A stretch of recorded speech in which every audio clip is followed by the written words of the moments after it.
thank the ranking member, and I think he knows, as we have been friends for some time, we have the same goals. There may be policy debates. We hear, oh, this group doesn't care, that group does care, and I care more than you, and all this type of stuff.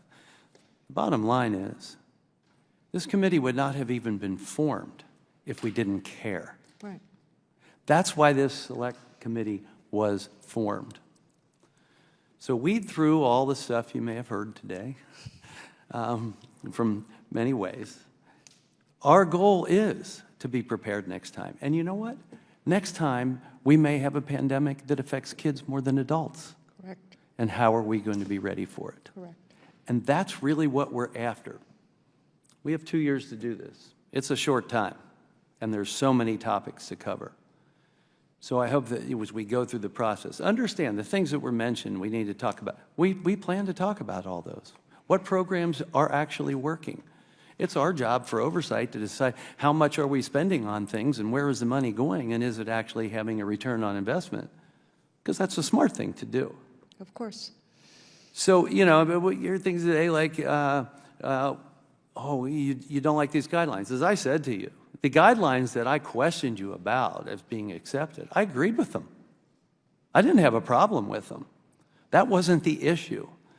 So I hope that you can see that we are working towards finding the process, understanding the process, make sure that we can do things smartly in the future. That's my goal. That's why I wanted to accept this job when asked to take it on by the speaker. Look, my family, I've got teachers, and I can tell you, I know my teachers from kindergarten through 8th grade. I still know their names. And I still get together with my 8th grade teacher. They mean a lot to me. Even at my age, he's still hanging on.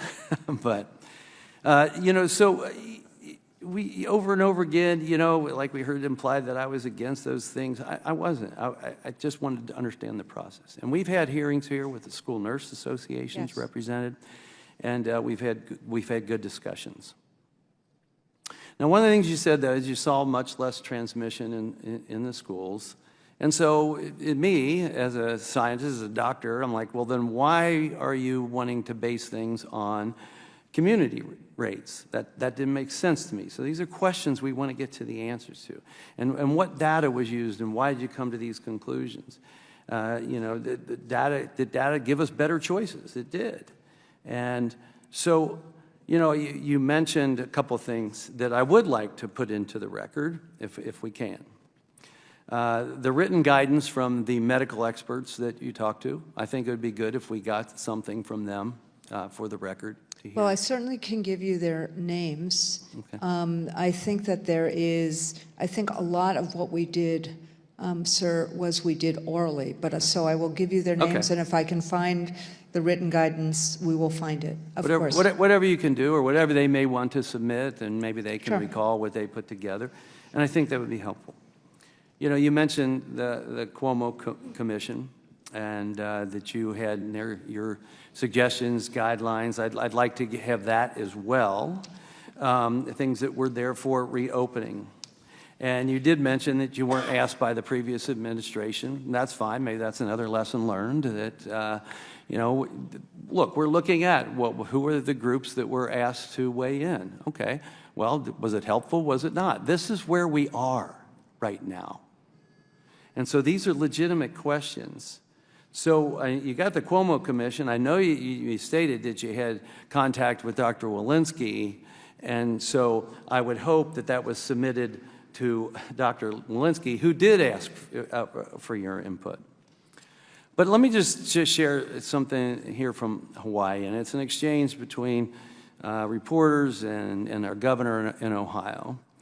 And the reporter is saying that Governor DeWine, speaking during a hastily called televised briefing, noted that almost every school district in the state agreed to resume in-person classes by March 1 in exchange for teacher vaccines. But he said Friday that a handful of schools where vaccines have been distributed, including in Akron and Cincinnati, have indicated that they will renege on that agreement and delay reopening.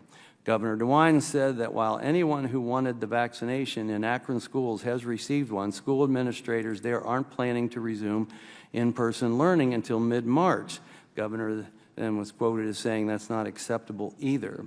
Governor's remarks came hours after an announcement by the Federal Centers for Disease Control and Prevention that there's strong evidence in-person schooling can be done safely as long as masks, social distancing, and other strategies, though not necessarily teacher vaccinations, are put in place to protect against COVID-19.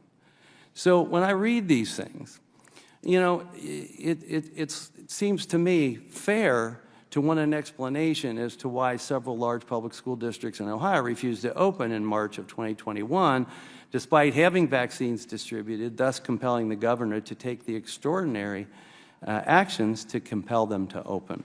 And I just bring up this story because it's there for further discussion.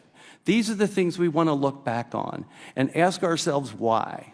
Why did some schools not reopen? They have the right to explain themselves, but this is where we need to go so that we can be wiser in the future. Mr. And as I said, this is my closing statement. No, We're well, finished. yeah. We're finished. Sorry, Okay? That's because I okay. could explain Cleveland. Well, if you we wanted can me talk to. about that later. You can Okay. send me a letter. This is where we are with the committee, and we're having votes.